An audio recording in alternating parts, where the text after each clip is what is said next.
देखिए, आज की हमारी जो कहानी है, वो कहानी आप सुनिएगा तो ज़रूर कहिएगा और शायद थोड़ा समझिएगा कि आखिर हमारा कानून व्यवस्था कैसा है? आखिर क्यों मुजिम के अंदर का डर खत्म होता जा रहा है और क्यों अपराध बढ़ता जा रहा है? तो आज की जो कहानी है, वो कानून व्यवस्था को लेके है कि आखिर सब कुछ होने के बावजूद भी मुजिम को सज़ा क्यों नहीं मिलती? आखिर क्यों इतना समय लग जाता है? क्या जानबूझ के किया जाता है या फिर इसके पीछे कुछ और होता है? तो कहानी में अंत तक बने रहिएगा और चैनल को आप सब्सक्राइब कर लीजिए, नहीं तो माफी चाहूंगा। कुछ दिनों से मैं वीडियो नहीं डाल पा रहा था, लगभग 20 दिनों से। एक्चुअली कुछ हो गया था, जिसकी वजह से मुझे घर जाना पड़ा। अब से वीडियो रेगुलर आएगी और आप अपना प्यार बनाए रखिएगा। चलिए कहानी को शुरू करता हूँ। तो देखिए, आज की हमारी जो कहानी है, वो कहानी है यूपी के अमरोड़ा गांव की। इस गांव में रहने वाला एक शख्स जिसका नाम है किन्नर यादव। किन्नर यादव, उसकी पत्नी विमला, ये दोनों शख्स रहा करते थे। किन्नर यादव की लगभग 3-4 साल पहले शादी हुई थी। वो अपनी बीवी के साथ खुश था और उसका एक ही मकसद था कि अपनी बीवी को हर वो खुशी देना जो वो डिजर्व करती है। उसके कदमों में चांद तारे बिछा देना, जितना उसे संभव होता है वो करता भी। शादी होता है, उसके बाद समय का पहिया घूमता है और कुछ दिन, कुछ महीने, कुछ साल गुजरते हैं। कुछ समय गुजरते हैं, उसके बाद अचानक से होता क्या है कि जो बिमला है, उसके व्यवहार में कुछ चेंजेस देखता है। वो नोटिस करता है कि बिमला आजकल फोन पे ज्यादा बात कर रही। जब ये बात अपनी पत्नी से पूछता तो बिमला कहती कि मैं अपने माई की बात कर रही हूँ।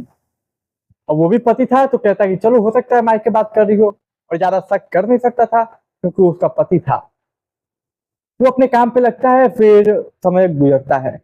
लेकिन वो अक्सर ये नोटिस करने लगा। फिर कई बार वो ये भी नोटिस करता कि रात को 11, 12, 1 बजे वो मोबाइल फोन यूज कर रहा, जो कि आमतौर पर सबका सोने का समय होता है। पहले ऐसा नहीं किया करती थी। अब उसे डाउट होता है कुछ अपनी पत्नी के खिलाफ, तो फैसला करता है कि अब इसकी इन्वेस्टिगेशन मैं खुद करूंगा। फिर वो इन्वेस्टिगेशन करता है। इन्वेस्टिगेशन मतलब थोड़ा जांच पड़ताल करता है खुद से। तो जाके उसे पता चलता है कि पड़ोस में रहने वाला एक शख्स है, उसके साथ उसकी पत्नी का अफेयर है। और जब ये बात कंफर्म होती है, उसे पता चलता है, तो अपनी पत्नी को समझाता है कि देखो विमला, ये सही नहीं है। हमारी घर की इज्जत हो तुम अगर ऐसा करोगी तो फिर हमारे घर की इज्जत नीलाम होगी। तुम शादीशुदा हो, शादी से पहले करती तो कोई बड़ी बात नहीं थी, अक्सर लोग करते हैं, गर्लफ्रेंड बॉयफ्रेंड बनाते हैं। यदि तुम एक शादीशुदा लड़की हो, ऐसा करोगी तो हमारे घर का नाम डूबेगा, समाज क्या कहेगा, हमें चैन से जीने नहीं देगा। जितना हो सकता था किन्नर यादव ने अपनी तरफ से समझाया, लेकिन विमला नहीं मानती है। अक्सर किन्नर यादव समझाता गया अपनी पत्नी को, लेकिन विमला लगातार दिन पे दिन बढ़ते गए, लेकिन वो मानी नहीं। कोई ना कोई नए नए तरीके आजमाते गई। कभी वो मिलने चले जाते किसी बहाने से कि कुछ सामान लाने जा रही हूँ, कुछ शॉपिंग करने जा रही हूँ, कुछ घूमने जा रही हूँ। उस बहाने से वो मिलती अपने उस पड़ोसी से, अपने उस प्रेमी से। कई बार किसी और तरीके से, कई बार किसी और तरीके से, लेकिन कॉन्टेक्ट नहीं तोड़ती। इधर समझा समझा के थक चुका था किन्नर यादव। अब वो बेचारा हार चुका था और समझ चुका था कि मेरी पत्नी नहीं मानने वाली।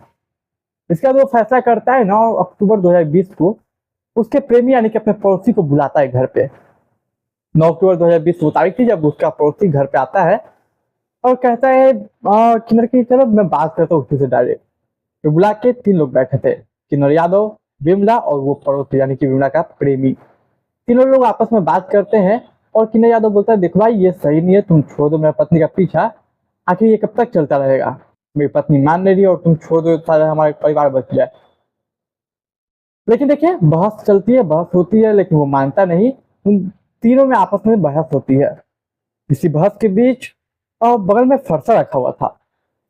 अब किन्नर यादव उस फरसा उठाता है और उस पड़ोसी पे हमला करता है। और शायद इस हमले में उस पड़ोसी का कान कट जाता है। अब ये देखते ही उसकी जो बीवी विमला थी, वो उसके प्रेमी यानी कि अपने प्रेमी के तरफ वो लड़ने लगते अपने पति से। अब आप ये समझ सकते हैं कि जब एक बार फरसा से हमला हो चुका है तो किन्नर यादव के मन में कितना गुस्सा होगा। तो वो सर अपने कंट्रोल खो चुका है। और जब ये अपनी पत्नी को देखता है कि उसकी तरफ से लड़ रही है, उसका डिफेंस कर रही है और मुंह से ही लड़ रही है, तो वो कुछ समझ नहीं पाता, वो दूसरा हमला फरसा से कर देता है। और इस बार इस हमले में उसकी बीवी की पूरी गर्दन अलग हो जाती है। धड़ अलग और सर अलग, धड़ नीचे तरफ रहा है और सर अलग हो चुका है। ये देखते ही जो पड़ोसी था वो फौरन वहां से भाग जाता है। उसे समझ में नहीं आता क्योंकि उसे अपनी जान बचानी होती है। अब देखिए किन्नर यादव जब देखता है कि मतलब बीवी तड़प रही है और गला सर दोनों अलग हो चुका है, तो वो समझ नहीं पाता अब क्या करे। वो शांति से वहां बैठ जाता है। कुछ समय बाद उठता है, अपनी पत्नी का सर पकड़ता है, मतलब जो गला उसने गर्दन अलग किया था, तो सर पकड़ता है उसकी बाल, और वो निकल पड़ता है अपना फरसा लेकर। वो रास्ते से गुजरता है, अपने गली मोहल्ले के रास्ते से गुजरता है, और रास्ते में कई लोग उसे देखते हैं कि एक हाथ में सर पकड़ा हुआ है, एक हाथ में वही फरसा है। अब सोचिए वहां पे मोहल्ले से जब गुजर रहा होगा तो तमाम बच्चे, तमाम बड़े और तमाम बुजुर्ग होंगे। वो देख के डर गए और कहीं की रूह कांप गई। एक हाथ में गर्दन और एक हाथ में फरसा, आप खुद इमेजिन कर सकते हैं। वो चलते चलते वहां के पुलिस स्टेशन पहुंचता है, और पुलिस स्टेशन के बेंच पे मतलब जो भी डेस्क होता है उस पर वो सर रख देता है और कहता है कि सर मैं ही कातिल हूँ, मैंने ही अपनी पत्नी को मारा। आज जो पुलिस वाले होते हैं वो भी 2 मिनट के लिए डर जाते हैं। डरने के बाद वो सबसे पहले वो फरसा लेते हैं, बॉडी को वो गर्दन बरामद करते हैं, उसे बैठाते हैं, पूछताछ करते हैं। फिर वो पूरी कहानी बताता है जो मैंने आपको बताया कि मेरी पत्नी का एक अफेयर था, जिसकी वजह से मैंने समझाया काफी 2020 से, लेकिन वो समझी नहीं। और लास्ट में ऐसा था सिचुएशन हुआ जो मैंने बताया, वही कहानी बताया उसने। अब पुलिस बॉडी को बरामद करती है, बाकी जो मतलब घर था उसको बरामद करती है, फोरेंसिक टीम फोरेंसिक के लिए भेजती है, पोस्टमार्टम होता है, बॉडी का क्रियाक्रम होता है। अब देखिए ये मामला चार्जशीट बनता है, पुलिस बनाती है, कोर्ट में डालती है।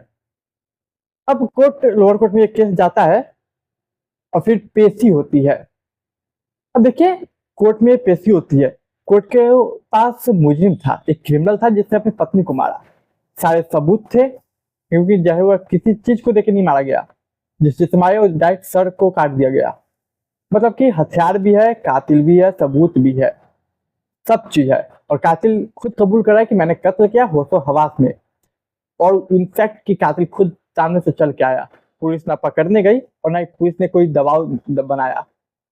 सब कुछ होते हुए भी पेशी चलती रही, 4-5 पेशी हुई, फिर वहां के जज बदल गए, फिर नए जज आए, फिर वो उन्होंने नए तरीके से मतलब केस को पढ़ा, फिर पूछा, फिर पेशी लगी, फिर 5, 6 या 7 पेशी लगी, फिर जज बदल गए, फिर नए जज आए, फिर वही सिलसिला हुआ। तीसरे जज में भी वही सिलसिला हुआ। आए, पढ़े केस, उन्होंने मुजिम से पूछा, मुजिम ने एक्सेप्ट भी किया कि हाँ मैंने मारा। फिर पुलिस से पूछताछ की कैसे हुआ, क्या हुआ, कैसे हुआ। फिर देखिए 8-10 पेशी लगी, फिर बदल गया जज, फिर नया जज आया 5वां, उसके भी 10-20 पेशी लगी, और फिर जज बदल गया। और लगभग ये 5 जज बदल चुके थे। उसके बाद साल 2024 आता है, 2020 में केस रजिस्टर हुआ था, तो साल 2024 आ गया। इन 4 सालों में लगभग 60 बार पेशी लगी और लगभग 5 जज बदले।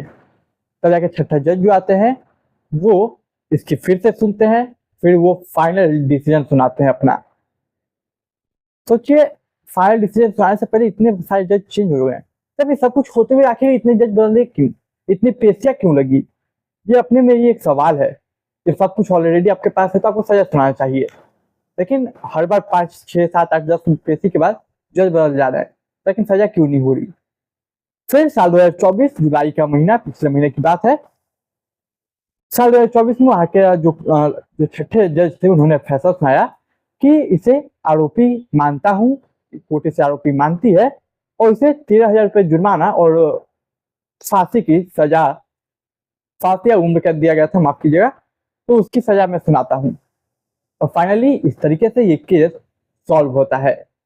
लेकिन इसमें सबसे बड़ी बात यह है कि आपके पास जब सब कुछ है तो फिर इतना टाइम क्यों लगा, इतने पेशी क्यों हुए, जबकि कातिल खुद एक्सेप्ट कर रहा है, सब उसने खुद आके बोला कि मैंने कत्ल किया, सब चीज होने के बावजूद भी।